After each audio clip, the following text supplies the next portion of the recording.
Hey, everybody. I appreciate you being here on a fantastic Wednesday afternoon. This is kind of a special guest day. I'm really excited about this one. I met this gentleman a few years ago, and he really opened my eyes to the next level of music industry tech services. Before we get started there, I want to thank Five Star Guitars for being there, supporting All Access Live from the beginning. Five Star is based in Beaverton, Oregon, and they have a fantastic selection of guitars, but they also do repairs and lessons. So if you feel like getting some lessons booked, give Joff Metz a call at Five Star Guitars. You can book them online at www.fivestarguitars.com. You can get lessons from guitar phenoms like Jennifer Batten and many more instructors there. So give them a call, go online, book them, let them know that I sent you. They would appreciate it. I'd appreciate it. And like I said, today's guest is someone that I got to meet on stage at the recording of an NBC TV show. I believe I can talk about it publicly. The Voice on NBC. This guy has stories that will blow your mind. He's been a drum tech for the greatest and most entertaining musicians on the planet. So let's get started today with my buddy Steve Morrison. El Steevo, what's happening? What's happening, Kevin? How are you, man? I'm great, man. Thank you for dialing up the room. You got your quarantine haircut going on. I like that. Oh yeah, man. It's been 110 here every day, so it's definitely necessary. That's why I cut the beard off too. Oh yeah, you're in Arizona, right? Yeah, we're right outside Phoenix, so it's been pretty warm, man. Oh my God, man. Hey, so Um, you've been in Phoenix about a year now, is that two right? years now. Yeah, it's Has been it two really years been that already. long? Yeah, yeah. Mm-hmm. Okay.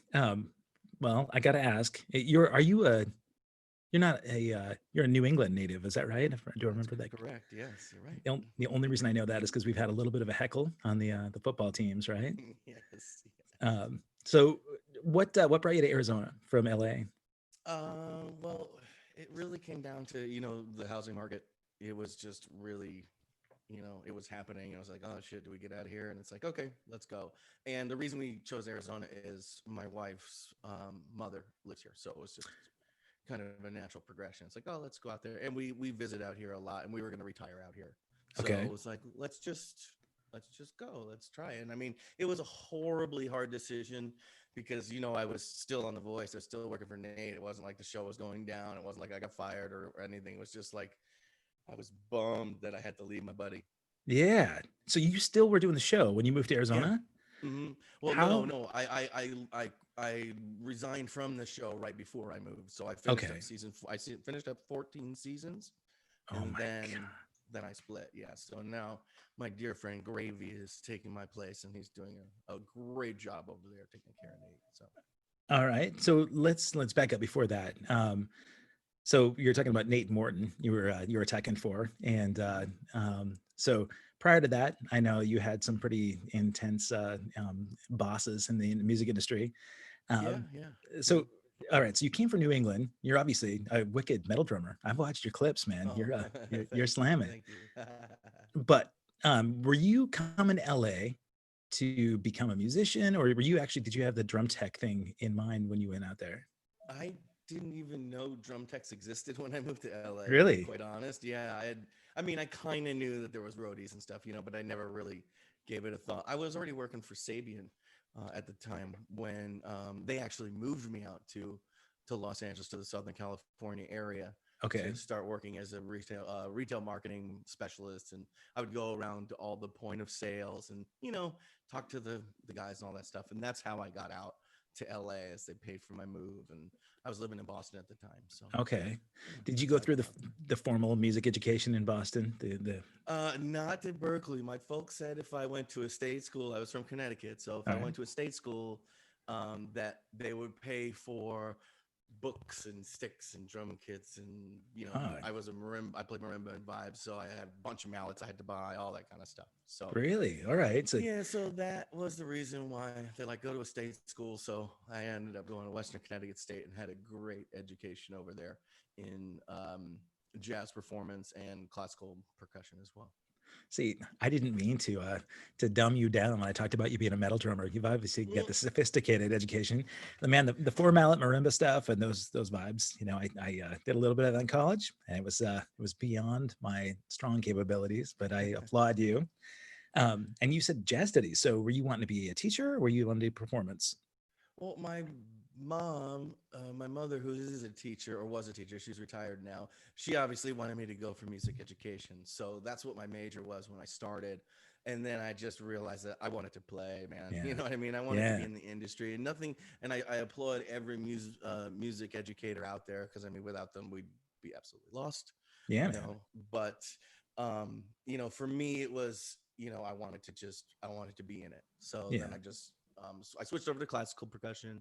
Then I switched to jazz vibes, and then I ended up on jazz drum kit before I left. Okay.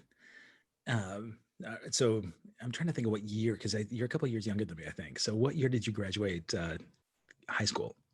High school was 96. Okay. Uh, and so 96, um, I was 88. So I was just thinking about the drummers that were jazz drummers that were back east that were really making a name.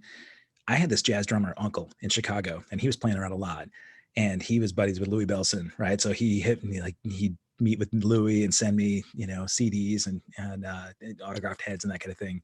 But Weckl, Kalyuta, Gad, those were the guys that were always doing clinics, even right around the time, 96. The Buddy Rich big band thing had come out, right about Mm, then. And oh yes, yeah, the Burning uh, for Buddy stuff that Neil did. right. Yeah. Yeah, Neil Oh, that did was it, so but good. all those rockers ended up doing really cool jazz tracks. So like Oh Bissonette yeah, just yeah, slayed it. like Sorum doing Balula Witch or whatever the Right. name of that track was, That, man, and Gad on Love for Sale, man. Those records were so huge to me, dude. I had both, and it was just like I burned them out on the CD, man. It was just those were great records, dude. did you have like a jazz influence that was big in your life? I mean, I was big into Coltrane, man. I was a Oh, huge Coltrane fan. You know what I mean? So I was really into that, like, and I don't want to pigeonhole and sound like some sort of jazz nerd and be like, oh, it was post pop modern, blah, blah, blah, yeah. bullshit. But like, in between like Coltrane and Don Cherry, like real, like fast, like at least 160, real swing Yeah. bop, you know what I mean? Like little 4-piece, piano, bass, drums, and a horn, Okay. something like that. Were you wanting to do that when you came out and you had your Sabian gig in LA? Were you hoping to get like a jazz combo? And At that point, no, I was just really excited about being in the industry. I okay. was just really excited, like, holy crap, I've got a job with an amazing cymbal manufacturer. You know Right. what I mean? This is fantastic. I can't believe this. So, at that point, I was enjoying it. And then, you get to Hollywood and you see the Hollywood scene, and then it grabs hold of you, and we all, you got to, Let's hear about but that. You weren't married then. no, I wasn't married. I was, gosh, I probably, for lack of a better term, I was single for Yeah. sure back then. Okay. So, but yeah, I mean, it was just, after Sabian, I went over to Guitar Center in Hollywood, and that's where I kind of met everybody. I Okay. was working with Aaron Montgomery. We worked together in the drum department. He became the drummer for Trapped Okay. back in the early days. So that's who I went out with at first. I met Shannon Leto there as well, Hold who's on, hold on. So another. before Okay, you go go ahead. there, so Trapped was your first. You said you went out with them, so that you're a techin for him, drum Yeah, techin. that's when I first, yeah, I first, okay, I guess I should go back a little bit. So Okay. when I was with Sabian, I was here and there, I was kind of like checking out new local artists that I kind of wanted to give a little leg up to, even though I had nothing to do with artist relations. I had fun doing it. Okay. Was And was Christian the A&R guy then? no, actually, Stanky and I started the same time. We both were doing the same job when we got hired in 2000. What was that? 2001, I think it was, Okay. or 2000 maybe. Anyway, whatever. Yeah. And he was Midwest, and I was the West Coast. So Okay. Stanky and I did the same stuff, or he was East Okay. Coast. I can't remember. Yeah.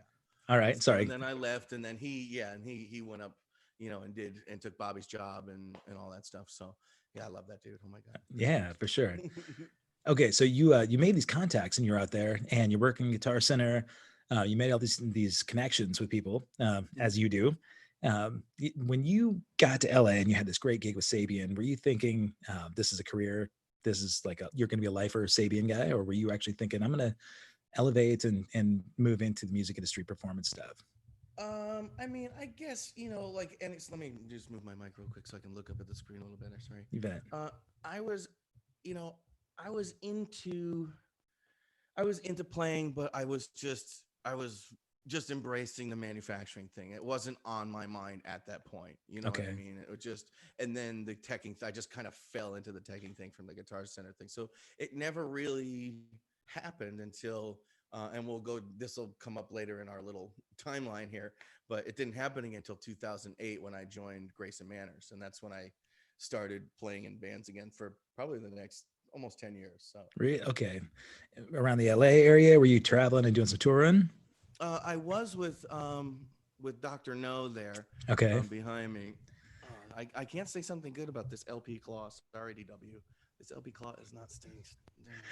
For the non-drum and non-tech people, there are going to be a lot of product manufacturing terms that Steve throws out here, and oh yes, that's probably true. I love it, man. No, it's good because you can pimp the ones that you work with, and then dog the ones you don't like. Yeah. But Well, this is an old LP claw, so that's probably why. The new ones work great. no problem. Go So Dr. No, you were gigging around doing some touring with? Yeah, we did some West Coast stuff, just a van and everything. But I took a tech out with me and stuff because I had a massive drum kit like an idiot. But it was just so much fun, man. 224s, 10, 12, Ooh. 16, 18, 4 crashes, 2 hi-hats, 2 chinas. I Of just went course. for it, man. Of And then I course. triggered the kicks, because I Yeah. mean some of that stuff was like, I can't remember what it was. It was like 16ths at like, I don't even remember what it was. It was so fast. It was like 2 something. It was just killing me. Ripping double bass stuff. Yeah, but it was fun. It was Yeah. awesome. And you had a tech with you. So Mhm. you mentioned that the tech thing sort of fell into your lap when you were working Guitar Center. So Yes. was it more that you developed a relationship with these guys and they thought, you know what, man, this guy is super cool. I need somebody to help me take care of my stuff on the road. As you and I both know, there's a lot that goes into being a tech on the road. And maybe we can get into that a little bit about what it was expected of you as a drum tech early on and then how that evolved. So when you first went out, you said you didn't really know anything about teching. So what did your gig consist of? Well, the first couple of gigs with Trapped, it was pretty crazy because we were still in like our tour manager's Jeep Cherokee and our singer's Jeep Cherokee, and then my like 2000 Mercury Cougar. That's how we were Okay. going. We went and did Velvet Jones in Santa Barbara. You All know what I right. mean? That was kind of the first gigs I was doing with Trapped. I mean, the record hadn't come out. They had just signed with Warner. They had just finished the record up in Vancouver with Gagarth. So yeah, it was. So aside from packing together in these little rigs, was your job setting up, tear it down, tune it up? Yeah, set up, tear down, take care of him. And actually, back then, I was the only guy. So I was setting up the 4x12s. I was setting up the 8x10, 8x10 bass rig. Doing everything like that. I was tuning guitars. Okay. And this was just the first couple of shows. We finally got a guitar tech when they got a little tour support, and Okay. then we were able to have a guy do guitars at least, which was nice. It's funny you mentioned going out with Dr. No early on. You didn't have label support. You were just hiring a guy. There was enough money to be able to pay somebody to come along with you and set up your stuff. No, he was an employee of Drum Tech Services when I still had that company. Yeah. So I paid him, and he's a dear friend of mine. He's now a very successful carpenter in the touring industry. So Okay. But yeah, I paid him a little bit, and it wasn't long. It was like I think it was like 3 or 4 days. It was just like all right. a little weekender thing. It wasn't like some crazy, horrible 2.5 week right tour. You know what I mean? Yeah. But yeah, he, it was. I didn't pay him too much. That was, but if I paid him though. and there's sort of a compensation in the education part of it too, right? So when you first go out as a tech, you're almost like an apprentice. You go out and it's a thankless gig, man, for sure. Because you're kind of the unsung hero behind the scenes. Yeah.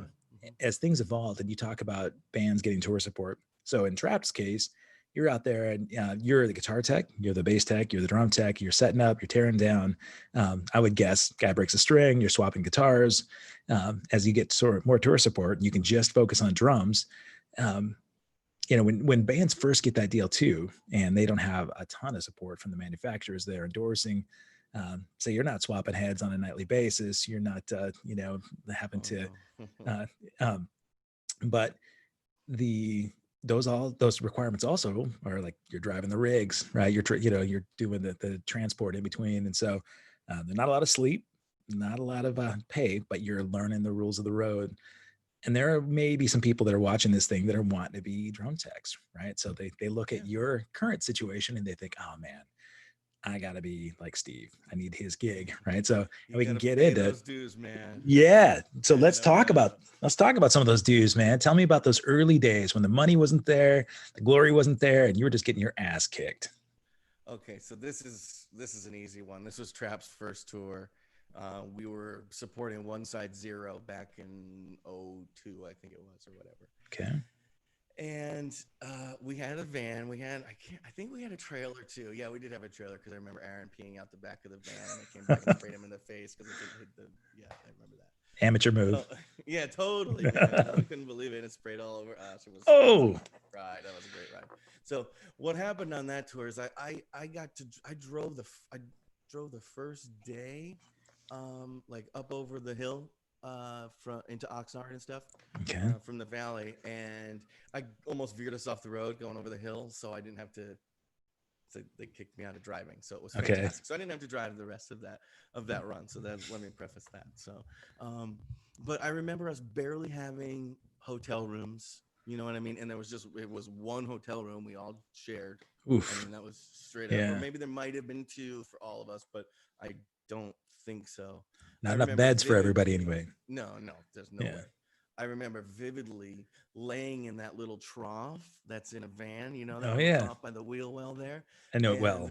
beer spilling over, and like I wake up in an inch of beer, man.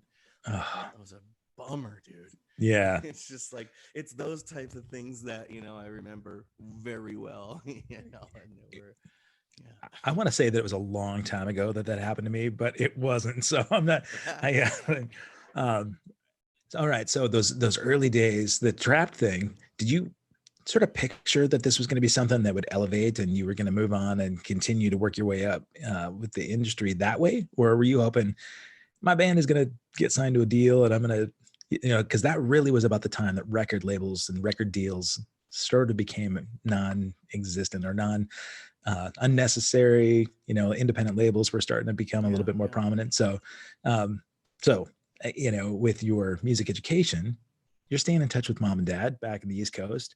Are you saying, "Hey, I'm using that education well. I'm out here sitting in the van and a bunch of beer, and mom and dad are real proud of the decisions that Steevo is making." Uh, Yeah, in the beginning, I think they definitely were questioning it. You know what I mean? yeah. They've come to see me work since. You know what I mean? When I was, the string arranger and orchestrator on Rockstar Supernova tour. And they come and watch me rehearse the local strings each day. They're like, okay, now we get why he went. That kind of theory and being able to arrange for strings was what they paid for. So they actually got to see it being used. But Really? Okay. That's cool. All right. So let's get into some of that. From Trapped, what was the next step for you? yeah, sorry, I'm a little scattered. No, you know what? From I'm Trapped. super ADD. So yeah, Every drummer is, man. it's part of our Every gig. drummer is. It's true. Yeah. After Trapped, I was with them, and going back to what you were talking about, um, they were signed to Warner, and it was towards the end of when that stuff was out, but it really hadn't, that Napster like digital bullshit really hadn't quite exploded yet. The Okay. iPod hadn't even come out yet. I mean, I remember being on the Trap bus on our first bus tour, and Chris Brown, the singer, having the first iPod I've ever seen. He's like, "God, I bought the iPod. It holds like I don't know what 70, so whatever Right. With the he said or huge whatever." You're dial. like, Yeah. "Yeah, Yeah. totally." And you're like, "Oh wow, I can play Snake on this thing," Right. shit like that. So, but but they had tour support enough, so I thought they were gonna, do as well as they actually did, but I just thought it would be sooner, Okay. and there was, the song didn't really pick up quite as quick as I thought it would, or I think it might have been even just released a little bit too late. So that's when I bumped into Shannon Leto when I was working at SIR in Hollywood, because from the Okay. Trap gig, our tour manager was the stages department manager over at SIR Hollywood. Okay. So he hired me as a monitor engineer over there. So that's how I cut my teeth, you know, mixing monitors for like everybody. Oh yeah, no, you that's interesting. Okay, so had you had experience with that, or you just kind of used to No, it on he the road? taught me from the ground up. Yeah, he was one of my groomsmen, great dude. He taught me from the ground up how to mix, and that helped me tech like exponentially. Because just side note, Kenny Arnoff needs an actual like monitor guy Yeah, behind him on a 16 channel mixer, like Mike Miller, like we were just talking to today. yeah. He is just he's phenomenal at that. You know, I've done a couple of gigs with Kenny, just Okay, some from Mike, and it was just like, you know, it was neat being able to mix, I'll you know, with bet. Kenny Yeah, all in the back while he's, you know, it's really a lot of fun. But I've got him on next week. Actually, I'm talking to Kenny. I think on next Thursday. So I oh, have to fantastic, have to say man. hi to you and my. Yes, yes, yes. It, man, I'm excited about it because for the non drummers This out is a there, legend. dude. I mean, Second Diane, come on. yeah. Is there anyone out there that has a pedigree with a longer sort of discography than that cat that's living right now? I don't think so. Not rock like that. I mean, JR's got a longer one, but that's pop. You know, I mean, it's Right. like Kenny is 2 and 4, man. I mean, there's nobody that's got a backbeat like that, Yeah, dude. it's incredible. I'm excited. No But kidding. so Shannon Leto, you guys hooked up, We hooked and up, and that came from Guitar Center. We met at Guitar Center. Well, and I sold him a bunch of his rolling gear as he was building his kit. okay. So it just kind of so happened I sold him the stuff that I ended up working on a year later. So I Did was you over keep at your S. Guitar Center gig while you were going out and doing these sort of one-offs or short tours? And Yes, yes, yes. okay, so you Yeah, I was. Let's put this the best way. I was let go from Guitar Center um, in early 2002. So that's right when Trapped was starting to do a couple of things. So I was just doing 1 or 2 gigs here and there. I was maybe living on $300 a month. I mean, dude, oh, I was living above a tire shop in East LA, eating oh, bologna on hand. I mean, like it was there, man. Like you it know, was. this is important for people to hear, right? Because when they think about paying dues, that's the stuff. It's not the grueling road stuff. It's the figure out a way to be able to pay your rent and have some food in your belly while you're going to go out and do these gigs, right? So, Yeah, fully. uh, you know, um, when I graduated high school, and I'm sorry to talk about my story for a second, but the day I graduated from Montana, I had two buddies that left the day we graduated to go to LA. They wanted to go to MI, Wow. right? One at GIT, one at PIT. And I was so bummed out because I wanted out of Montana, man. I wanted to go rock. I wanted to be Tommy F and Lee, right? So, and they got down there. My drummer buddy, within a week or two, he got that gig in Hollywood in the Guitar Center, was taking out trash in the back alley when he found a prostitute dead in the back. And he said, yeah, man, LA is not what I expected it to be. He's no longer playing drums. The guitarist is no longer playing guitar. I mean, everybody that I knew that went out there, it was just too grueling, man. And it kicked their ass. And Wow. so, I know like going to LA or Nashville or Boston, wherever you're going to go, you better be ready to weather the storm. Right. And so Absolutely. I think you and I both know. I know Jason Jones from out here. He talked to you a little bit about sort of getting in the trenches to learn some of Yes. the teching, and I think you took him under your wing a little bit, and we're helping him Yeah, out. Jay's a great dude. Love that guy. He's a good dude, but I'll bet you he didn't expect some of the stuff that it has to happen in order to be able to have a sustainable career with this. At that point, when you're eating bologna, living above a tire shop, and you're working the Guitar Center gig until that no longer happened, um, and I can you think back to that point and think, all right, I'm questioning my decision here to stay. Were you thinking about heading back to the East Coast, or were you just like, man, I'm gutting this thing out, I'm gonna go for it? And I was definitely in it, all Ken, for right, sure. I was there, man. And to be quite honest with you, I was living the dream. Like we had built a half pipe on the roof and everything, and overlooked downtown. I mean, really, we were in a rough neighborhood. Like we were in like, you know, it was like Ave 40 and Fig. I mean, we were in East LA okay, hard. I mean, this is yeah, before the gentrified Highland Park thing that it is now. right, So, I saw a couple of drive-bys, watched the guy get shot outside my convenience store where I bought that bologna, mm, so it was just, but I mean, yeah. to be honest, man, I was loving every second of it. I wanted to live in an urban area, And was it the energy, the vibe, and the rock and roll sort of like Yes, all atmosphere? of it, Okay, all of it. It was just, yeah, I always wanted to be on the West Coast. I knew I didn't want any more snow, yeah, so that's really what it came down to. And, I enjoyed New York City, spent a lot of time there. while I was in college because it was just a train ride away on the Metro North. Yeah. So really enjoyed Manhattan, but there was something about LA, like, and well, I guess it was because Fabian was like, well, do you want to go to the West Coast? And it was okay, sure. Yeah. But and that's how I ended up there. But like we had traveled there as a family, the four of us, my sister, my folks, back when we were kids in 87 and 90.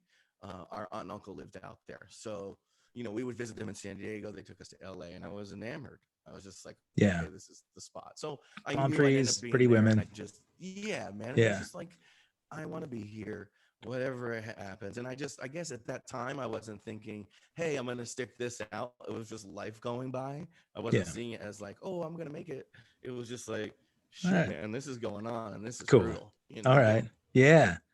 Well, all right. So, got your mindset in place, and so the next things for you then, as you're gutting it out. I mean, what was the first real opportunity where you thought, oh, okay, this is serious. This is a living wage gig that I've got. When Shannon offered me the first 30 Seconds of Mars tour, Oh, their sweet. very, very first tour, I was part-time, like I said, at SIR Hollywood, and Shannon and the boys came in to rehearse in one of the rooms, and I bumped into him in the lobby. He's like, hey, man, he's like, I'm looking for a drum tech. He's like, do you want to come out on tour? And the reason I had gotten hired at SIR was not because I was a monitor guy. He had Okay. hired me, my buddy Jesse had hired me to be seen and to try to get a job. He's like, if you just come and work here a few days a week, he's like, you'll get a tour in no time. And Really? it was like he just kind of plopped me into a place where he thought it would work. Okay. And it did. And like within 3 weeks, Shannon was in rehearsing, asked me to go out. I said, of course. And he's like, $700 a week. And I'm like, oh my God, right. amazing. I made it. So yeah. I was like, yes. And then, when I knew I had made it is when the old Prevos, like the original Prevos, the XL2s or whatever ones or whatever the hell they were, they, pulled in and into the place with the trailer into SIR. I'm like, okay, I got a bunk and a bus. Yeah. This is dope. You know what I mean? And of course, everybody remembers their first bus, man. You're not it's a special time. You're not driving the van anymore. And now you've got, yeah. You got a back lounge, you got a front lounge, you got your bed, it's such a hang, man. And that's the first legit tour. So how long did you go out for? I did that. Oh, gosh, that was a long run. We went 4 months straight without even stopping. Wow. We did a month doing solo club gigs to only 200, 250 people. Now they play soccer stadiums. Right. It's amazing to me. Yeah. So that was neat to be a part of that early. We did a month supporting Incubus. Okay. On the Honda Civic tour. And then we did a month supporting Seven Dust. And Oh, those sweet. guys took me under their wing. So it's like, did they? Yeah, I mean, I've been friends with all those dudes since then, and it's just like, and their crew, and it's, Oh. They changed my life. I mean, simply as that. Really? My life. That's how I met Tommy, et cetera, et cetera, et cetera. Oh. And all those guys. Yeah. So. Okay. Yeah. Well, tell me about that connection, because a huge Seven Dust fan. We even last year when we were out with Flock of Seagulls, we did some gigs where we paralleled. We shared a parking lot, our hotel, and those. And I saw. A buddy of mine came in and he said, yeah, man, I just ran into Morgan Rose in the parking lot. I'm like, what? He's not here for the Flock of Seagulls show. I can guarantee you that, man. And, but they had a show like in Medford, Oregon. We were doing a big 80s thing down the road. And so I just missed him. But I've hung with him a little bit too. And LeJean, great dude, man. And of course, dude, Morgan Rose, what a wicked drummer. But what's their connection to Motley? You said that Tommy and you met Morgan because and Morgan? Motley, Morgan and Tommy are super tight. They're good, real good buddies. That's cool. And when I had met Viggy, Tommy's drum tech from like 98 on, I had met Viggy back in 2002 when he was working for Godsmack. I was with Trapped. Okay. And we had met, we had just stayed in touch. And then he was working on the New Seasons record with Seven Dust, doing some programming, keyboards and stuff. And he's like, hey, Motley's going back out. Do you want to go and tech for Tommy? I'm going to stay with Seven Dust. And I was like, yeah, okay, that's fine. How long had he worked with Motley? He had done, he was 98. I think he started in 98. Viggy's been in the industry since he was a kid. I mean, he's like Whitney and Prince. I mean, he's sure. God. So it was more just it was kind of a gig change for him. It wasn't like, yeah, he didn't see the opportunity that Motley was going to be a great out. He'd already Well, been there, did it. he'd done it, and he was getting more into playback and all the and synthesized sounds and stuff like that. Like Okay. that's his thing. He's the guy, Okay. for like his company Playback Control. Everybody uses his playback rig. All That's right. out on the road. It's like Cool. it's the one. So Yeah. um but so he was getting more into that. So that's why I think I'm not speaking for him, but that's why I assume he would have stuck with the Seven Dust gig. You know what I Okay. mean? Because that was more in his wheelhouse. Okay. And he wasn't into just schlepping hardware and drums and cymbals and Right. shit around it.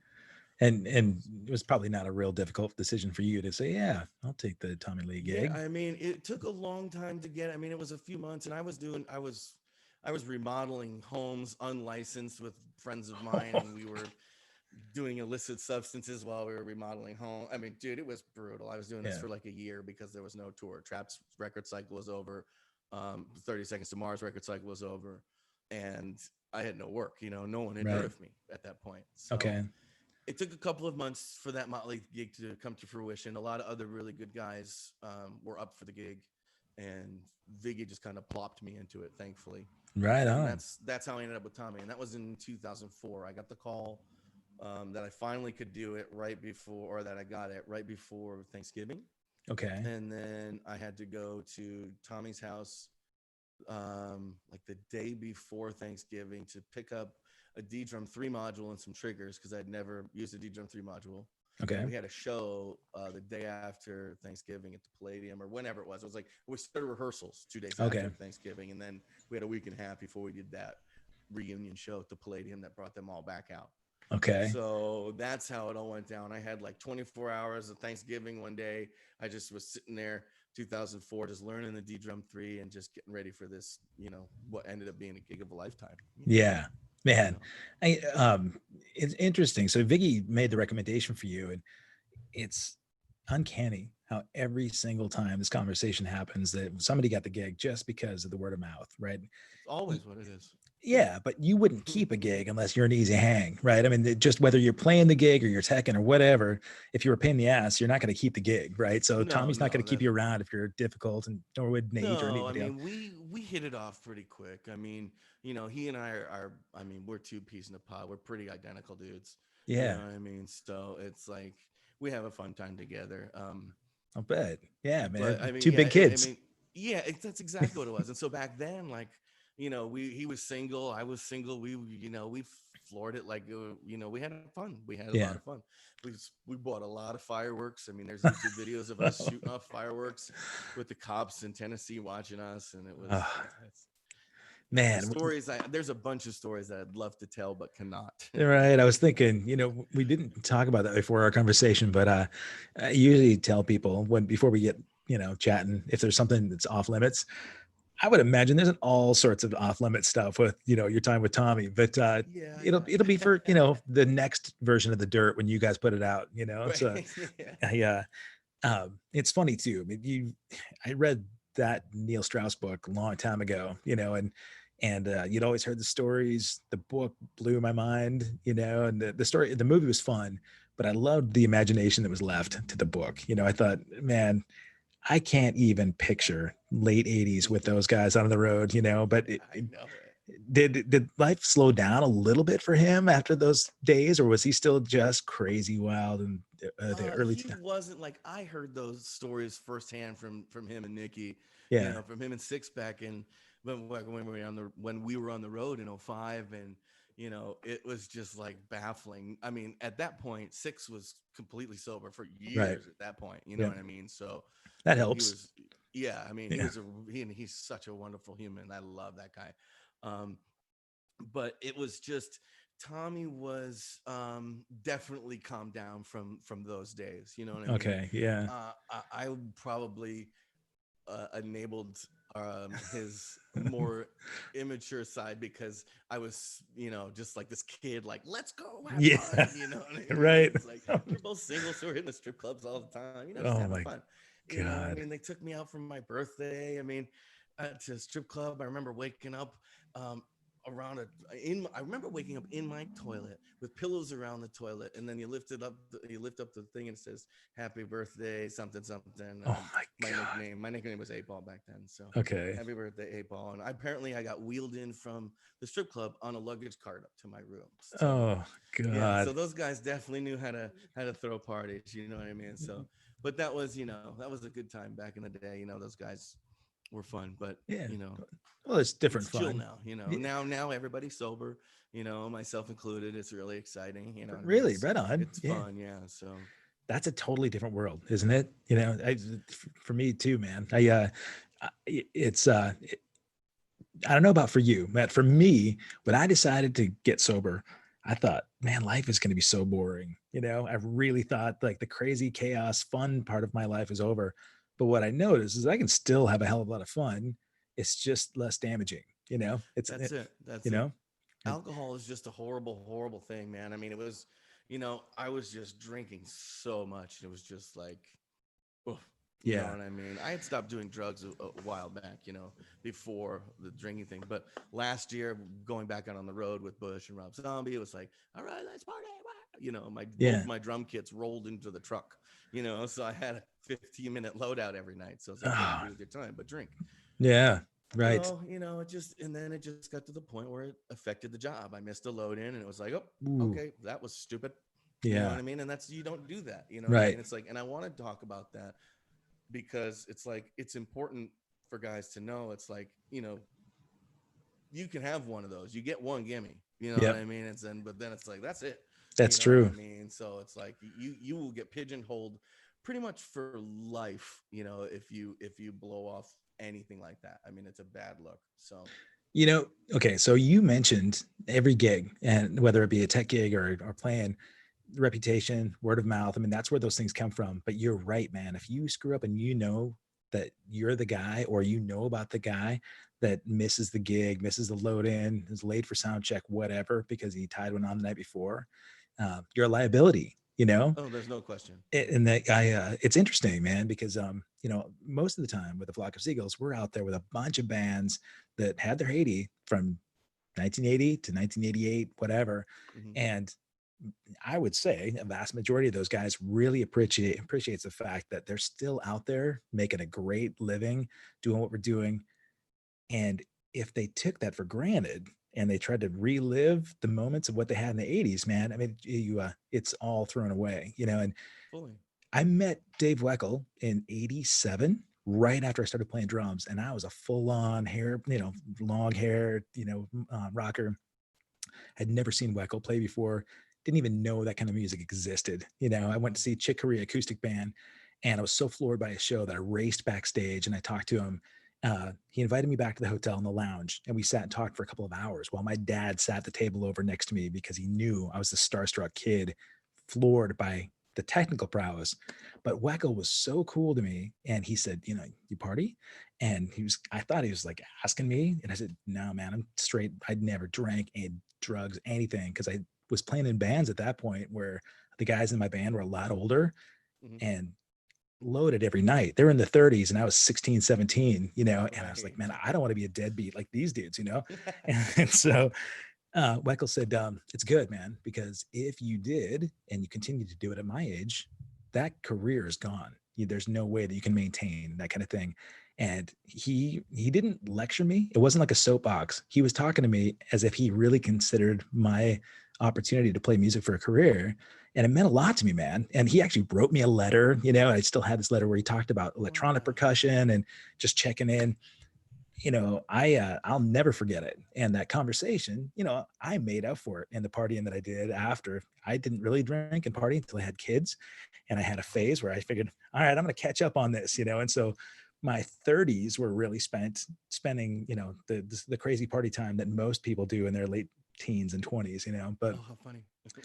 when you meet people in the industry, as I mean, you guys, the Motley guys, they're all sober. They lived that life, and they lived to tell about it. And so you can sort of take mentorship from these cats that have these stories that they can say, hey, Steevo, like, I need you to be there. These people care about you. You've got a relationship with Tommy that's built for a long time. And Tommy'd probably be the first one to tell you, man, you've got a gift in what you do. And I will say, I've seen your gift, man. I saw what you did with Nate Morton, and it's incredible. Like I said, it's a thankful job, but and we can talk about that transition, man. But I can't believe the hats that you wear when you're out there teching. Your tuning skills are unparalleled, but you also, I mean, you talk about working in the voice, Rockstar Supernova, and you were working on the string sections and doing some writing. Paul Markovich was also music director on that show, right?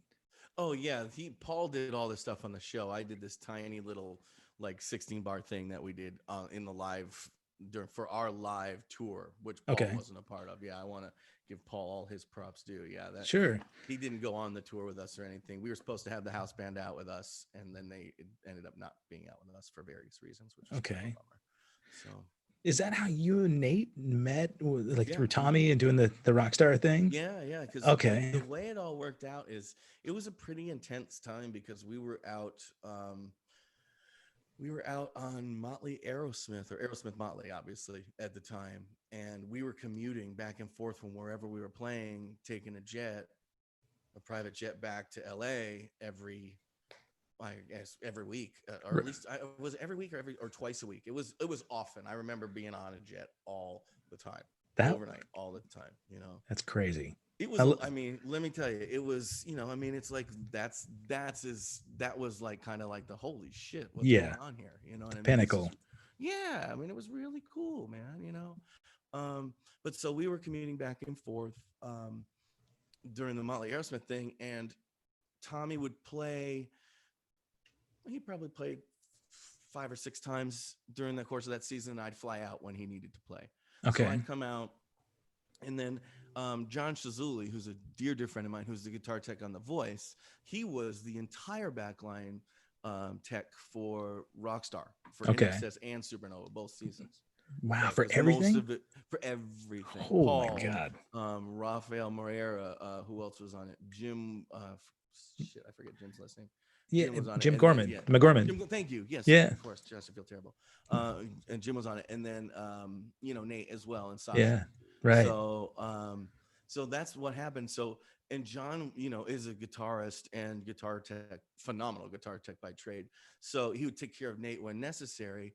But I ended up having a little bit extra time because, we'd fly in at 5:30 in the morning and call was at like 7. And I just Okay, drive down from Van Nuys Airport to CBS Television City and just plop and just go early. Cause I'm like, I'm not going to go to sleep for an hour. right. I just landed, like playing Toronto. I remember we played Toronto one night, and then we flew overnight home so we could film the show the next morning Oh at my like 8, God. because it was a European show too, so they needed to get it edited and sent out. And Wow. it was a rough few weeks, but it was super fun. But anyway, long story long, that's how I met Nate. I changed the snare head as kind of like a surprise, Yeah, because it was getting a little worn, and so I just went up there, changed his head, and he came in. Hey, you changed my snare drum head, and that's what happened. that's So it. He just said, "Hey, yeah, I need a guy." oh, Did no, I mean, we just became friends after that. We okay. didn't work together for another, gosh, how many years was that? 2011. Yeah. Okay. So, and that was 2006. So Okay. yeah, so about 5 That's years. yeah. He had. I remember different texts after that because he hooked me up with a couple of guys Yeah, when I Vegas came. Steevo was in Vegas. Remember, for the share stuff. That's right. Yeah, Mhm. yeah. Well, oh my God. Yeah. Alan Um, Glassman, I think, was his tech for a minute too. okay. Yeah. That yeah. No, that's we have this. The share gig was an interesting one for him. Uh, a friend of mine, Dan Reed, network drummer, was getting married, so we went for his bachelor party. Oh Most wow. most yeah, to go to share for a bachelor party in Vegas was not what we expected, but Nate That's was interesting. playing. So we hung out in the lighting booth for a little while and Okay. watched. And I texted Nate because after like the 8th costume change, I mean, it was a great production, but we were wanting to go hang and party, and Right.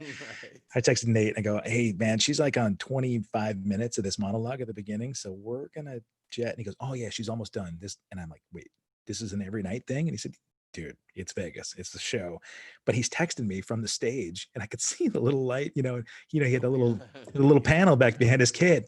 And he texted me the entire show. He just like did wheel the drum back a little bit. And yeah, so it was more of a correspondence between Nate and I during that show. But but That's funny. That guy's but amazing at multitasking, by the he way. is. I mean, it's just You know, phenomenal. it's nuts. But I think about you guys connecting because your personality is such that you can make friends wherever you go. Nate is that same guy. You meet Oh my Nate gosh, once yeah. and you feel like, oh, we're best friends, man. Yeah, truly. And having that personality, I'm sure, is what let you had all these other people making recommendations, and the trust thing is huge. For somebody to say, grab a hold of Steve, man, he's the guy, you can trust him. And it's nice to know that people trust and respect you enough to be able to make a recommendation that's it's a life-changing gig, right? So you Yeah. when you started work, you met Nate, but you hadn't started working with him. You were still working Tommy during that Still time. did Tommy. Yeah, we finished up the middle or the beginning of 2007. The Supernova tour had finished. Motley's cycle was over. And so I had met a ton of people, obviously doing all of the festivals for the 2.5 years we were working already. You know what I Right. mean? With Motley and all that stuff. So I got a call to go to Marilyn Manson Okay. with Ginger Fish, my buddy. Yeah. And so I went to do that, and I think Motley only took a year off when they did Crew Fest in '08. So if I would have just waited a year, I could have just hung out. But I couldn't not work for a year, so I Right. went off and went to do another tour. And I went to Manson for a year, and that's where I met Dan Cleary, who was keyboard teching out there for Chris Vrenna. He ended up being, or I ended up being his drummer for his band Grace and Manners, and that's how I Oh, got into playing again in cool. 2008. And so that's when I was like, okay, I was working for Ginger. 2007 went by. I'm like, I want to play again. So this was my come to Jesus for playing. I didn't have it when I first moved to LA. It was 2000 and late 2007 where I'm like, okay, I want to do this. Yeah. So I asked around, all the contacts, my dear friend Kevin Packard, when he was over at D-Drum, he took care of me, and everybody everywhere, was like, oh yeah, here's some stuff, and which was amazing to just be able to get back in it and start really going for it. And so we tried to do that thing for a couple of years, and during that time, Dan was also tagging for Dave Navarro. Okay. So we met actually on the Panic Channel tour before Manson, and then we decided to play together on Manson. Oh, So wow. we did Jane's Addiction together from 2008 to 2010 while we were playing on the side. So we'd have our Really? own band. Yeah, it was great. And you were Steven Steve Syke, Perkins? yeah, I was with Steven, All right. and Dan was with Dave. We'd get to when Steven would have like Hellride or somebody play like the Dragonfly, they'd have us open. I mean, it was Right. rad, man. They really took good care of us, So Steven's just, I mean, if you know him, I mean, he's an amazing human. I love those though. I've really worked for literally the best guys in the industry. You really Tommy, have. Nate, and Steven and Ginger. I mean, they're the sweetest dudes in the world. I mean, Teddy Campbell. I mean, Joey. I mean, even Joey Jordison. I mean, I love Joey. He is a great dude. Yeah. So, Man, drummers that are out there that are thinking, man, I'd really love to get a drum tech gig. Hearing your story that you've worked with all the industry greatest, um, how would you, if somebody came to you like a Jason Jones, and said, hey, I want to get in this thing. I've been playing drums. I understand, that side of things, but as far as teching goes, they wanted to do this for a career. As a new sort of apprentice, little Padawan, what would you say to one of those guys about breaking in the right way? breaking in is just like it's hard to break in. I mean, go local, do local clubs. I Yeah, mean, and start getting seen. You know what I mean? Or, in my like in a case, find a local band that's starting to get somewhere. And glom onto those guys and say, hey, let me tech for you for free on a couple of these gigs. And then all sure. of a sudden, they get signed or they get to whatever the new signing is nowadays. Yeah, But they take you out, and then that's kind of thing. I mean, that's the way it's going to happen. You know what I mean? If you've never done it, no word of mouth is going to get you a gig. I won't right. send a guy out that's never teched. Sure. Yeah. I mean, like I need to know, I need to see the guy work, Yeah. that kind of thing. But What is it about the guy's work that would actually get him the gig? If you were going to if you knew he was a good hang and, you knew he could play, but if he didn't know, necessarily, some of the back end type of stuff, gear and, like what would, if you, what were the requirements that you might give somebody to go on a Ginger Fish gig? Well, my requirements would be a lot different than what the drummer would require, of course, Yeah. because I'd be more I would scrutinize him more, trying to make sure, like Ginger, for instance, would be taken care of, So, um, Or how about Tommy?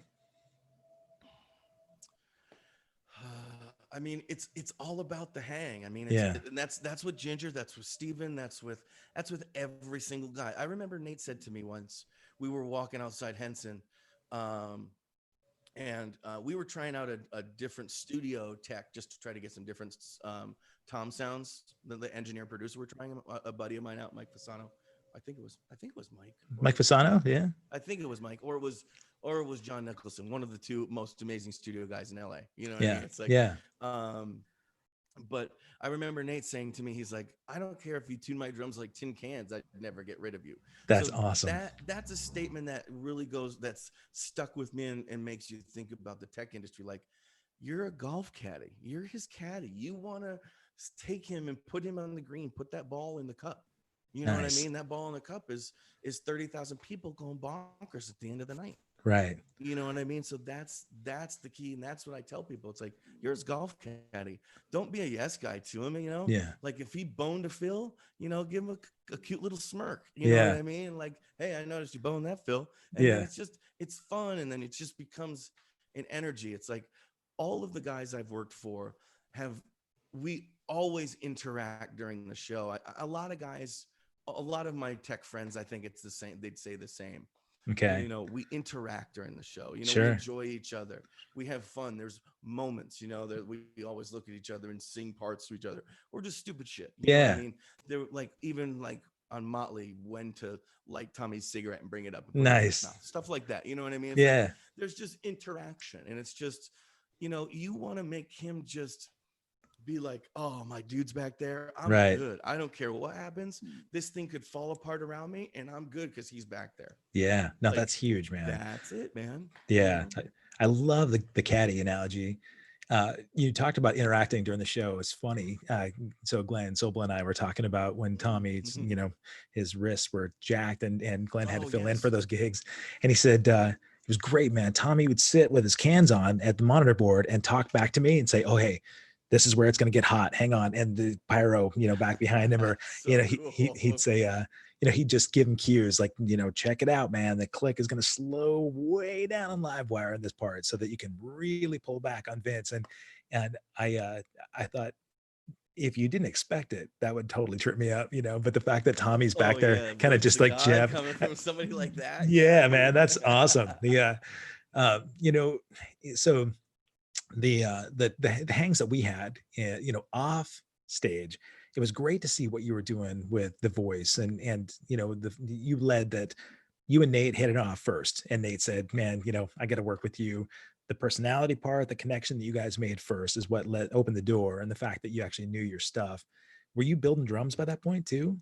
No, actually, I'm sorry, I'm drinking so much water. I turned off the AC, so it wouldn't be so Oh loud. yeah, and it's like 100,000 degrees there. Yeah, so I got you. I'm starting to get a little sheen. I have it too, but I always have to hold my 5-star guitar promo up while I'm Excellent, drinking. excellent. And here's my DTS. Cheers to you, sir. DTS, cheers, my friend. Awesome. This is great. So Building with drums. Nate, what had happened? We'll go to that because that's that same year, or actually it's 2 years later. But Nate was starting lessons. Cher just finished. Right. He was coming back to LA. Like, he was there, Vegas, back and forth.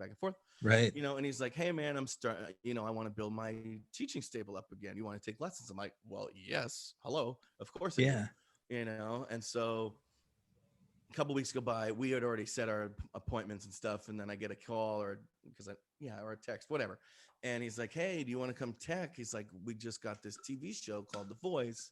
I don't know how long it's going to last, but, why don't you come out and do this? And, it would be fun. Do you want to come? I'm like, sure. You know what I mean? That sounds great. And I was in between, Rob Zombie tours. So I had a few months off. So I was like, sure, no problem. So I went and did a couple of load-ins for him. I didn't sit around for the shows. I just loaded in the drums, left, came and loaded them out a couple weeks later, that kind of thing. And then it aired and then it just exploded. Wow. You know Yeah. what I mean? It's simple as that. You know, when it aired, and then by the time the lives were going, I was full time 3 days a week there, and then starting season 2, I was full time every day there. Oh So, my God, man. yeah, Yeah. Did you it was have, a dream. I mean, it was a drum teching gig local every day that I got to drive to. um, Granted, we'll get to this. The commute was horrific, was but it, where were you living at that point? I was in Anaheim Hills. I Oh, was married that by then to my beautiful wife Heidi. okay. So yeah, I was commuting from Anaheim Hills to Studio City, or Warner Brothers. It was Warner Brothers or Universal every day to get there for like 8 or 10 o'clock. So it was 2 hours in, 2 hours back. Oh So my it was God. 4 hours a day for 7 years. So Seven that was years. You, another drive. Yeah, that was another driving reason, no pun intended, of why we moved. right. I understand, I man. was done. Yeah. You, when you were doing that thing, I mean, Nate and I have talked about this, that he had what he felt like the dream gig, right? Because he has this incredible TV show where he can go home every night to his kids and not have to be on the road and sleep in a hotel room, and you know, he can do things like go play tennis with his kids, you know. Yes, exactly. Um, And, go ahead. but the drum thing, you said, did like drum building didn't come until a couple years after you started the Yeah, voice? Okay. so we were doing the voice. Voice went on season 1, season 2, whatever. I think fall of 2013. He had bought a shell online, this beautiful like Cocobolo and something stave, whatever the fuck you call it, shell, and he had Stan over at Pro Drum put it together. And then we got it back, and I looked at it. I'm like, huh. I'm like, I think I could do this, you know? And I looked at Stan's parts and I was like, okay, this is cool, you know? And so we were looking for an acrylic kit to use, you know, as one of those downstage drum kits. Okay. And the Crystal Beats hadn't come out yet. Okay. Yeah. So Pearl's like, well, we don't have anything for you. So Nate's like, okay, well then sell me all of the lugs and all the parts and stuff, and Steevo's gonna make me a drum Oh my kit. God. He did that a lot to you, didn't he? There was, Well, it was a little bit easier than that. Our good friend, who was an engineer on the recording side of the voice, he kind of taught me how to build. So we really? did the acrylic stuff together. He had built one of his own kits, and I was like, "Oh, that's amazing! How'd you do that?" So we built the acrylic together. He taught me how to do everything. So I built the acrylic snare myself at home, and was like, I was in love. Yeah. So, and then I built Nate a Black Beauty that we called the Heavy Hitter, and that sold real well for a few years. And yeah, so it was Nate completely that got DTS custom snare drum started. No question. Had you like called them DTS drums at that point, or were you just doing custom snare? No, it was instantly that, because Okay. Drum Tech Services, my television and studio drum teching company, that had been around for a couple of years at that point. Okay. You know what I mean? So I had established a little bit of a brand around town. Sure. And so I was just like, okay, well, let's just make that into the name, you know what I mean? And kind of Yeah. just apply it and cross it over. And sure enough, you know, Drum Tech Services was dissolved because I went back out on the road, and, you know, we restarted DTS as of April of last year, and just, it's kind of just gone. I was going to ask you about that. Yeah. So I remember when you sort of said, okay, I'm going to stop doing this. And it was, I didn't know if it was because the industry was, it's a tough business, man, to make custom so drums. Saturated, man. Like, yeah. And I didn't have anything custom, you know what I mean? It's yeah. no disrespect to Keller, but it's like there's maple and birch and the mahogany poplar stuff. You know what I Right. mean? Maybe they have a couple more things now. Right. But it's just like, it's just not, it wasn't what I was looking for. I wanted custom stuff. And, Yeah. you know, and I don't have the capability to make my own laminate shells. I don't have $250,000 hot presses, Right. you know, or cold presses or whatever the heck they are. So, Right. you know, I found another couple of companies that, you know, make shells for me, and I can have them made like a sandwich. You know what I mean? Like, yeah, every single ply, I can tell them what I want, and they're exquisite. That's so great. So yeah, not just metal drums, but you're doing the wood laminates as well. Yeah, the wood laminates. We've got some segmented shell stuff out now too. It's the Arizona Limited Collection. Okay. We're only doing 3 of them. They're crazy cool. Is there a website that people can check out to see those Yes, custom? it's dtscustomsnaredrums.com. So Okay. that's the spot. When I archive this, I'll put, you know, links to it. Thank drummers you, out there thank you, need it. yeah. Yeah, That man. would be excellent, man. So It looks like we're making everything now. It's nuts. Are those DTS drums behind you there that you get to show off a little bit? Yes, yes. Yes, I was waiting for this very moment. Yeah, So, let me grab one of those. I will. Let me see if I can. Oh, God, it's so heavy. So this should have shipped. If my customer's watching, Cody, I'm sorry. I wanted to put this in the video. That's why Nice. it hasn't shipped yet. This is the 5.5. This is a limited edition. This is a 5.5 by 14 venti. Oh my This is God, a look at 20 that. vent snare. Vents Wow. under every single tension rod, hammered bronze. Check that out. Wow. And so you can see the inside. Let me see if I can. Oh, there's a reflection. There you can see all the holes inside. Yeah, those vents right in between the lugs, the tension rods. And so it doesn't look so busy. Yeah. It looks like a normal unimposing 5 by 14, but this thing is so sensitive, man. It's rad. It's super cool. The hammering is quite a bit different than what I've seen on other shells too. You know, so you've got a real. This is. I mean, I get these shells. I'm not going to say, oh yeah, I sit and hammer them. Yeah. By any means, but you know, I get these shells imported, and they're fantastic quality. Right. So, and we're doing this in a 5 by 14 and a 6.5. Okay. The 6.5, I just got my first order for that one, and that we're doing 20 of each one to go along with the 20 vents, and it's called the venti, meaning 2020. It's like a whole nice 20 thing, man. It's like got a thing going. So are you sure you want to call attention to 2020 when we have so much shit going on? Well, I mean, there's nothing good about 2020, so why not make a snare and people there go, you know what? That's kind of a cool snare, and that's something 2020 is good for. Silver lining, man. Absolutely. Yeah. The best part of 2020 was Steevo's drums. And what's ideally what's the gorgeous other snare drum you got against the orange light in the background there? Oh yes, my amazing backlighting. This one's a real cool one. This one is the DTS Stadium series. Okay. This is a 7 by 14. Let me see if I can get the black nickel hardware. Black nickel hardware, 3mm triple flange hoops, pretty much like I put on everything. Yeah. Trick throw. Okay. Like I pretty much put on everything. Pure sound wires. Yeah. You know, custom pros. And so this is an amazing drum. This is a 5-ply birch, 5-ply ash. Oh, so it's really? Real sharp, real pointed. And we made it for an unnamed drummer for some sort of stadium drumming thing that was supposed to happen this summer. Yeah. So, look, I only knew of a couple of drummers who were going to be out on stadium tours this summer, but this is just going to be one of our backups that we're going to have out there. Cool. Because we fell in love with the DW Concrete. That's the drum that we're using next summer for sure.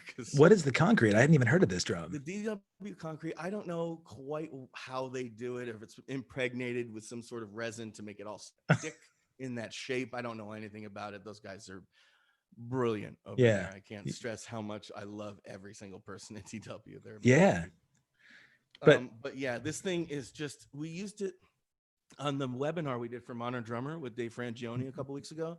And it just, man, it just sang, dude.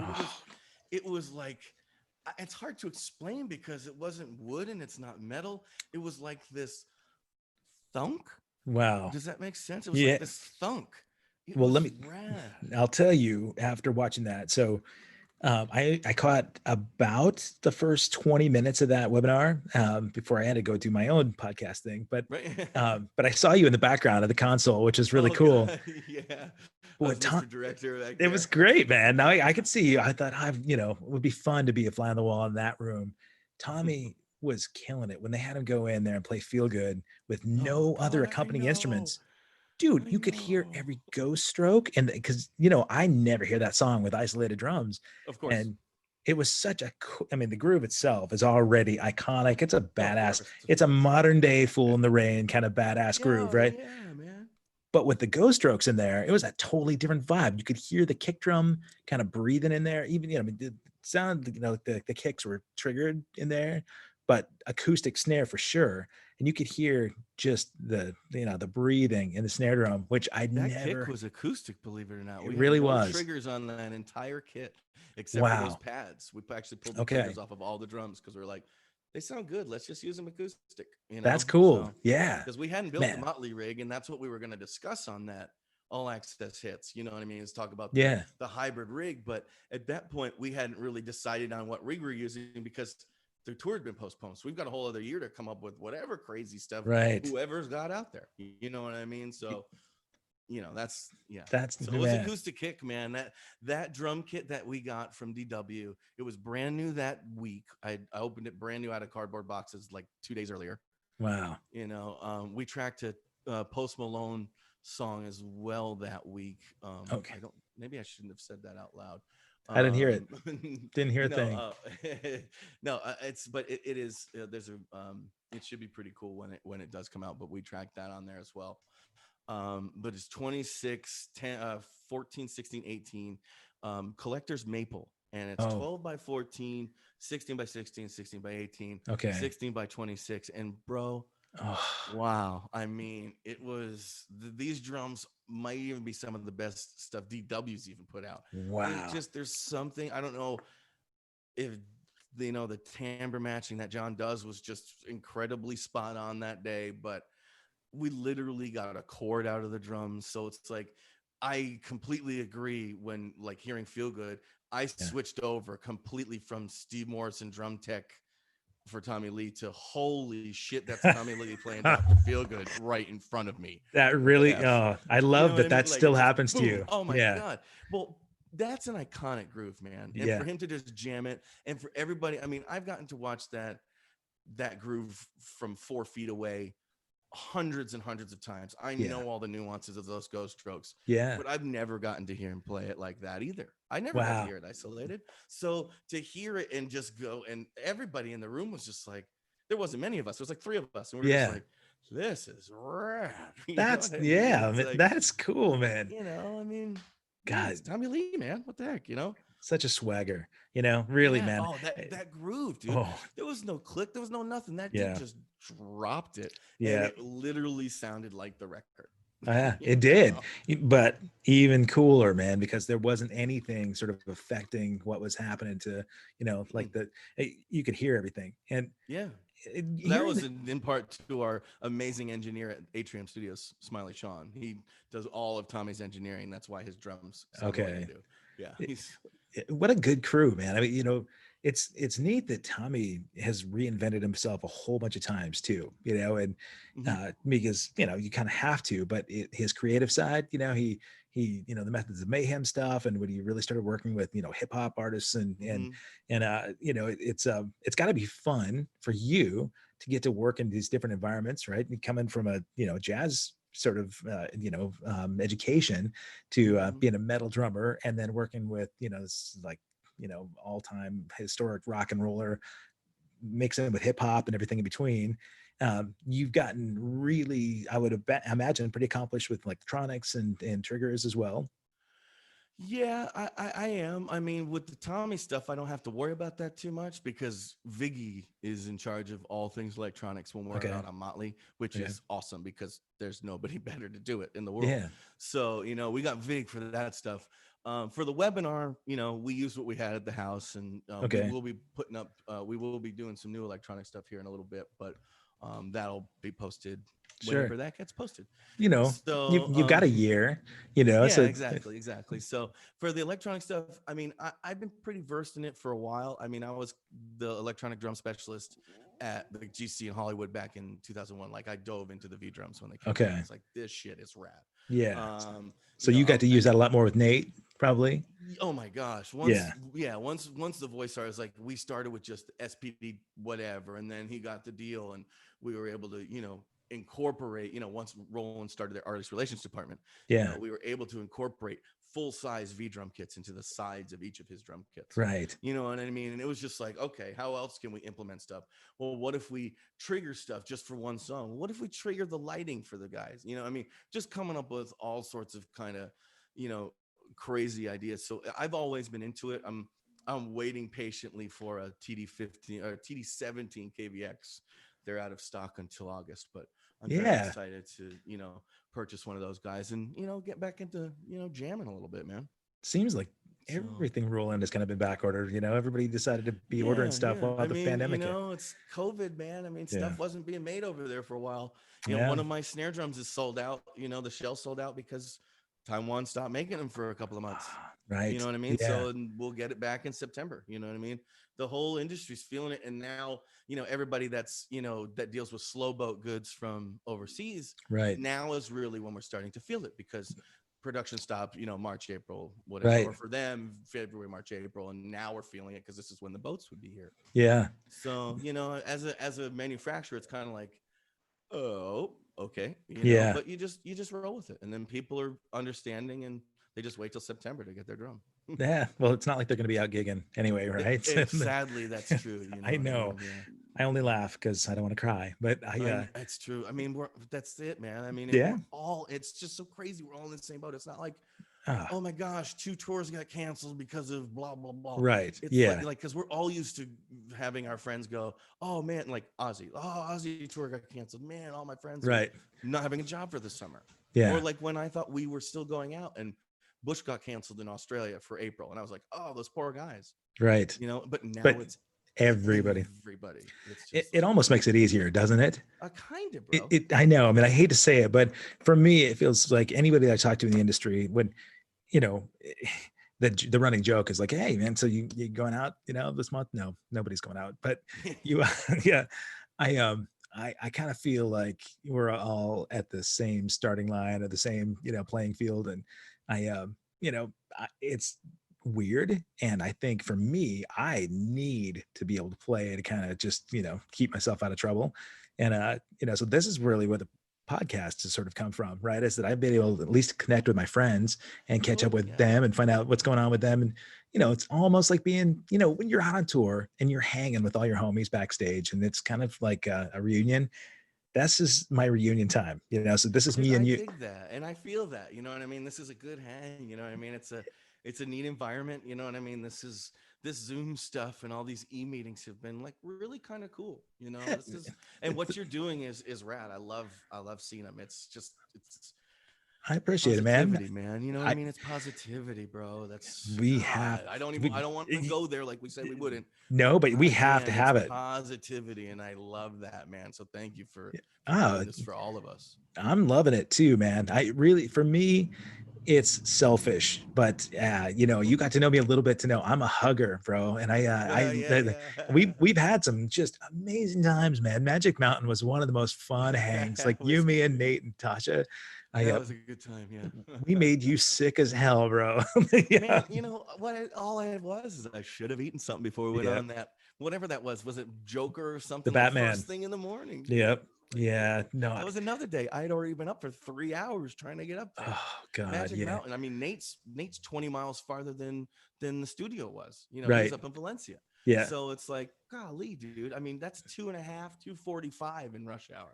Right, dude. I'm You telling you, know? as a Brollercoaster member, you got to eat first. Like It's true. Oh man, I just remember stumbling. but you rallied though. Oh yeah. We'll have more stumble. At least you don't have to worry about hangovers anymore, right? So you can No, I do. know. We'll have a juice, and then we'll go up and we'll do Perfect. the X Yes. X2 or X3 or whatever that thing was. I couldn't get Nate to I didn't stop go on on them. that. I I know know. that thing that you guys spun and oh Yeah. no, dude, that was not for me. Well, you will though, right? Next time, Yeah, oh, because yeah. dude, I'll go. it I'm not gonna be a vagine. it's close enough to the Crucify coaster, right? So the Well, I didn't have to deal with that either. Nick, wouldn't you? thankfully, Nick Engel was out on that, so I didn't have to deal with that. I did see that though. That thing was nutty, Yeah, And Tommy and I talked at length of when he got stuck. You know what I mean? And just what a nightmare. Oh I my didn't know God. about that. Last night of the whole tour, man. December No 31st. way. Yeah. Are And they you had to kidding? like get a rigger to come up and rappel him down. Yeah, it was a great tour, Oh, man. I didn't even So, hear. and we were, well, yeah, it was. I mean, they had 5 other amazing shows at Staples that week, so it's like, whatever. Yeah, but well, But can you imagine the last night? Like, God damn it, you guys, keep your shit together for another 2 hours. right. But you know Yeah. what? Like if you're in the fan, if you're a fan that got to see that night, that was the one night that you got to see Tommy have to rappel down Right. the but Sobel was talking about having, tried it out at soundcheck. He said, Oh, right. he said, Tommy, dude, or I think Tommy offered, said, hey, dude, I can't remember if Tommy offered or Glenn asked, but he said, just let me try it out once. And he, was going upside down. He said the force, with the harness was so strong going upside down that he said it threw your equilibrium off and you're really having to play upside down and play, against gravity. And, Tommy, he's been doing that stuff for so long. Exactly. Like he Probably knows pretty, how to play upside down. yeah. The thing, like, it was like, okay, we're going upside down again. Okay, springs on the pedals. We need this here. We need these locking things here. All right, let's go. Oh I mean, yeah. like it's I a hadn't even thing. thought about, They yeah. knew. Like, oh yeah, they thought about that back in the day when he had Spidey Okay. Duncan, his old tech. And when he was going upside down, he noticed that those pedal boards were just flopping back. So they ended up putting them on springs so they just stay in place. He would Oh hit them and yeah. they just stop back in their position. That's smart, man. Otherwise, they would just Right. it would just flap up. It Right. was no good. So trial and error. It just and then each time he went upside down again, it was Yeah. like, oh, we already got this. God. My tour. Luckily, he didn't go upside down. We had him flying in between from the stage and flying in between kits and getting blown off at the end. And Oh my God. that was a fun one. One kit was all like crotales made from saw blades and cut kegs and oxygen tanks. Oh yeah, dude, it was nuts. Wow. Yeah, Walter Gemeinhart, who was Tico Torres's tech forever, built these two rigs. And what was the name of that company that had all those iron plates and the smashy things? Remember them? Yeah, and Those they iron had crosses and stuff. They made all that stuff. Half of our kit was made of all their stuff as well. Okay. And some pads, and we actually had a sampler living up, flying in the air every day. Dude, it was nuts. Wow. Yeah, it Well, was. I can't imagine what 2021 is gonna have, man. This tour is, Yeah, I mean, the only drag is that there's no rigging. We're in stadiums, so there's no roof to rig anything from. right. That was I mean? people were all bummed because actually, yeah, when I saw Motley, and the last time that they came through, they were like in a setup that they couldn't actually do the coaster upside down. It was at the Clark County or whatever they call the amphitheater. Yeah, like they just did like what they called the Cobra, which it just right. went up and did the little thing. Yeah. Mm-hmm. Yeah. So I wanted my money back. No, I didn't. I just kidding. Yeah. So yeah, I know we have stuff, or he has stuff in mind. It's just I'm sure now there's a whole other year to figure it out. You know what I mean? It's like, who I think Tommy should be working with? Elon Musk. Right. So he has some kind of hovering, like droney type thing. I pray to God he's not watching this or watching later. He's like, thankfully he's on vacation, so he won't be watching. But that's right. I saw it. I don't want him to see that, because then he actually will probably hit him up. And then don't you think all of a sudden we're gonna have like a Tesla sponsored drum kit that's gonna go to space and SpaceX? Yeah, dude. All right, Tommy, you heard it first, man. Like Elon Musk partnership, and you'll get a Tesla sponsorship, so they'll help sponsor the tour. That'd be cool. I'll get some solar panels for the house. Yeah, absolutely. Yeah. And then you'll have like the flying drone hover coaster. I love it. You know what? If it doesn't actually, I was trying to get a Flock of Seagulls partnership with Tesla, because we want to be the first. Mike, our singer, is way into space and aliens and all that kind of stuff. And so we want to be the first band to play on the moon. So dude, yeah, don't you think? Cool. Yeah, man. Before we die, right? That would be pretty something. Yeah. Elon, you hear that? Yeah. You know what? I have to ask before I wrap too, man. I was thinking the scariest thing for me, like live shows, dude, you've done a million live shows. Shows never intimidate or freak me out at all. The scale of them, it's live TV that always just totally jacks me up, man. I have a really tough time nerve wise on live TV. What was the freakiest or most insane thing that maybe happened to you on The Voice doing some live stuff? Some of the stuff was pre-recorded, but a lot of your shows were live, right? Oh yeah. I mean, we, the blinds and the blind auditions and whatever the middle stuff was, like battle rounds and knockouts, those were all done pre-recorded. But yeah, all those live rounds every week were pretty crazy. The one thing that stood out, and I tell this story all the time because everybody asks me this, what's the craziest? Oh wait, no, then I don't want to ask that, because I don't want to ask typical questions. It's not typical because it's, it's at least a TV show and not just a live show. But we were doing a live show. We played the first song. I obviously don't remember what it was. And Nate broke the snare tape to the snare wires probably 3/4 of the way through. Wasn't noticeable on because there wasn't much left of the song, you know what Yeah. I mean? So wasn't really noticeable to the crowd or to anybody but Nate and me and the rest of the band, and like, holy Yeah. shit, what just happened? Right. Dunk. So we had it was a short break that one too. I think it was like 2:45 or 3 minutes. It was a short commercial, and I had to switch it out. So I go to switch out the snare tape. I ended up not having any nearby, but I Oh had a God. drum head nearby, so I cut a drum head into two little mylar strips from a drum head. This is a really neat trick and tip, by What? the way, is you can make snare tape from old, used, new drum heads, whatever you Yeah. want. Cut some strips of mylar, use it as snare tape. I double it up so it doesn't, there's Yeah. no worry. But anyway, so I go to put that on, and I'm like, oh God, I got to get this Yeah. done. And I use the Gibraltar wing key, which has got some serious torque, Yeah. and I go to twist it.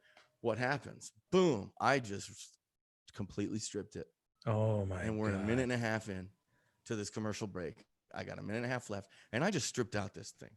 And I'm like, shit, I don't want to go to the backup because we're this close. The sound of this drum is just on point. Yeah. And this is early. This is season 3. I mean, we're still cutting our teeth Yeah. on this television show. We're finally getting, it's finally has quite a bit of funding and all that kind of stuff. But so our key grip, who was a former Patriot, which is a New England Patriot, which is really rad. Really?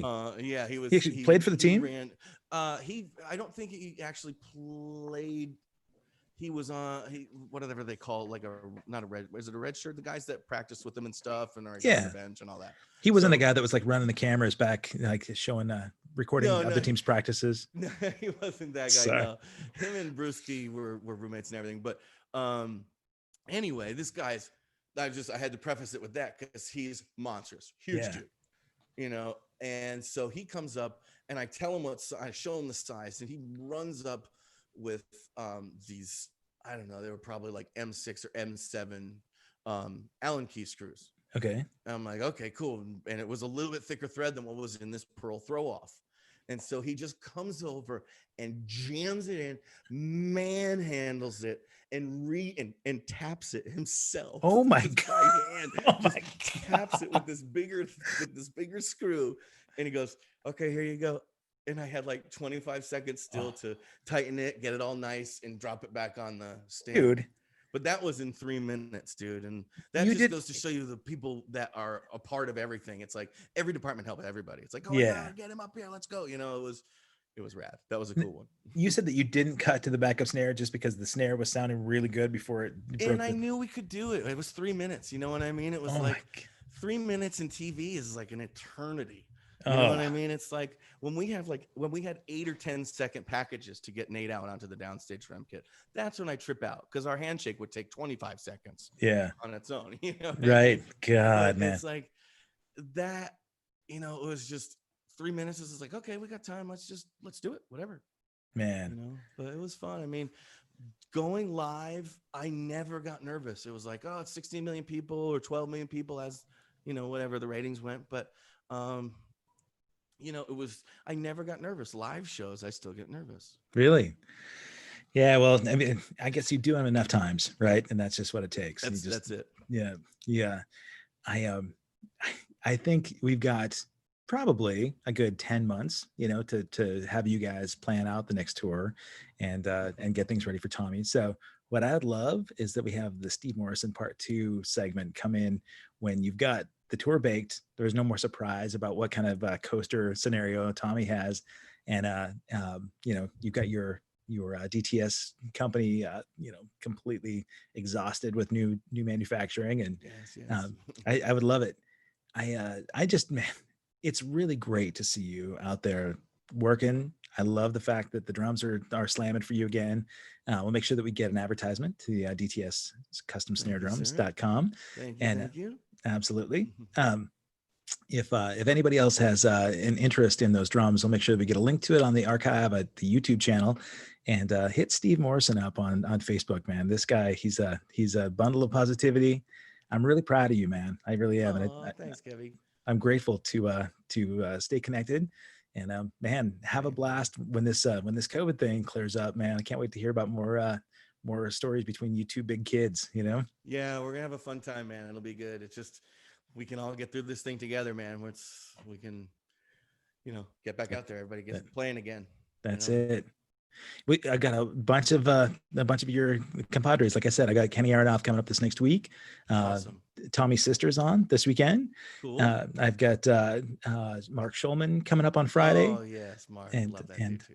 I think Dean Castronovo, I think is Tuesday or Wednesday, just before Kenny too. So Fantastic. all sorts of drums, man. We're gonna have the drum Love it, fiesta man. week. So Steve Morrison, man, thank you so much, my friend. Stay cool in that crazy Arizona temp. I'm And trying, Kevin. I'm glad to see you, my friend. Have a beautiful week and stay healthy. All right. Thanks. You too, man. Take Love it you, easy. homie. All right. you too, Peace. bud.